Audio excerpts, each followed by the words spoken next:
कर्मवीर अण्णा आणि वहिनींच्या स्मृतीस पवित्र स्मृतीस प्रथमतः अभिवादन करते। मध्य विभाग रयत शिक्षण संस्था सातारा या आपल्या विभागातर्फे आज प्रशिक्षणाच्या समारोपासाठी उपस्थित असणारे व्यासपीठावरील आदरणीय जगदाळे साहेब, माननीय दाभाडे सर, माननीय घाडगे सर, माध्यमिक आणि उच्च माध्यमिक विभागाचे सर्व तज्ञ मार्गदर्शक आणि सर्व प्रशिक्षण शिक्षक आणि शिक्षिका।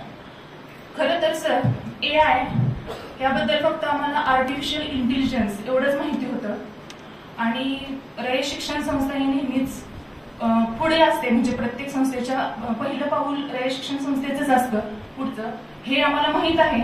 मात्र माध्यमिक नंतर लगेच ज्युनियरचं ट्रेनिंग होईल असं आम्हाला वाटलं नव्हतं आणि त्याचा आम्हाला खूप आनंद झालाय की माध्यमिक बरोबरच ज्युनियरचं पण ट्रेनिंग आम्हाला दिलं। कारण सहसा असं होतं माध्यमिकचं ट्रेनिंग कुठलं पण चालू असताना आम्हाला उशिरा मिळतं, मग आम्हाला वाटतं आम्हाला कधी संधी मिळणार, मग आम्ही मागं पडतोय का काय असं थोडंसं वाटतं।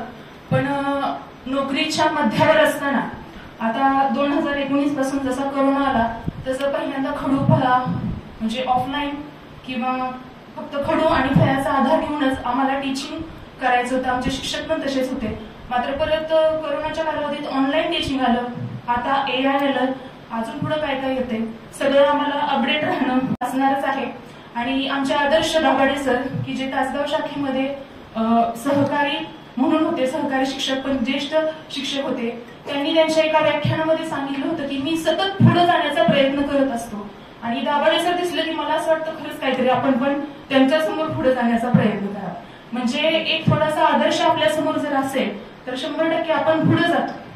आणि हे जे ट्रेनिंग होतं की आमचं 4 दिवसाचं जरी ट्रेनिंग असलं तरी सर फिजिक्स विषय आमचा असून देखील असं वाटलं ह्यांचाच फिजिक्स विषय असं वाटायला लागलं, कुणाचा केमिस्ट्री होता, कुणाचा मॅथ्स होता।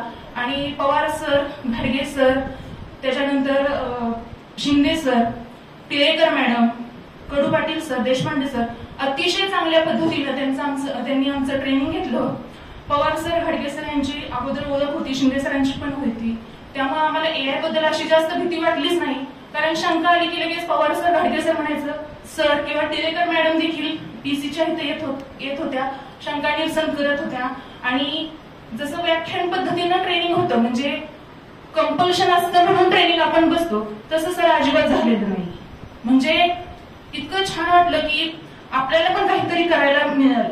आणि विद्यार्थ्यांचं सारखं शिक्षणाचं असतं की कुठेतरी क्रिएटिव्हिटी, सर्जनशीलता त्यांना हवी असते आणि जर उत्तर नाही आलं तर डायरेक्ट मी तर म्हणायचे माझं काही आलेलं नाही, मग ते घाडगे सर असतील, देशपांडे सर असतील तिथे येऊन सांगायचे आणि ते येत नाही तोपर्यंत करत राहायचं, ते झाल्यावरच समाधान वाटायचं। नाहीतर आपल्याला एवढं ट्रेनिंगला पाठवले मग काहीतरी आउटपुट मिळायलाच पाहिजे, कारण शाखेच्या वतीनं एक प्रतिनिधी म्हणून आपल्यावर एक जबाबदारी आहे। तिथं गेल्यानंतर सगळे विचारणार आहेत तुम्हाला काय शिकवलं वगैरे, त्यामुळे आम्हाला त्याचा अभ्यास करणं पण गरजेचं आहे।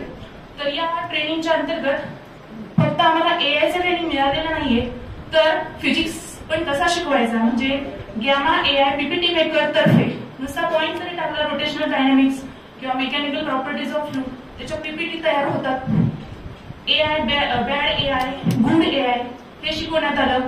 पायथॉन प्रोग्रॅमिंग घाडगे सरांनी अतिशय छान पद्धतीने शिकवलं, असं वाटत होतं की मॅथमॅटिक्सच्या तासाला परत बसलोय, इतक्या छान पद्धतीने सरांनी शिकवलं।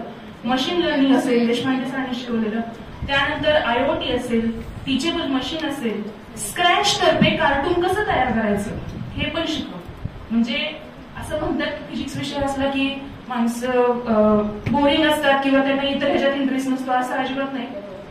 स्क्रॅच म्हणजे कार्टून करायला पण इतर वेगळं काही करायला सुद्धा आवडतं आणि मध्ये आधी नुसतं अभ्यास न करता असं वेगळं काही केलं तर आहे त्या कार्यक्षमतेला देखील वाव मिळतो। त्यानंतर रोबोटिक्स असेल, त्यानंतर राजपूत सरांनी कॅनव्हा तर्फे सर्टिफिकेट तयार कसे करायचे, पगार स्लिप कशी काढायचे हे सगळं सांगितलं। कागल असेल म्हणजे AI नुसता हा शब्द आम्हाला माहित होता पण असं वाटतंय सगळं AIच माहित झाले। आणि AI बरोबरच आपल्या विषयात देखील आपण अध्यापन कसं करावं याचं देखील आम्हाला ह्या ट्रेनिंग खरंच आमच्या ह्या तज्ञ मार्गदर्शकांनी अगदी मनापासून दिलं आणि त्यांचं अगदी मनापासून धन्यवाद मानते। त्याच पद्धतीनं मध्य विभागाचं पण धन्यवाद मानते आणि ते मला बोलायची संधी दिली त्याबद्दल धन्यवाद। जय हिंद, जय कर्नाटक।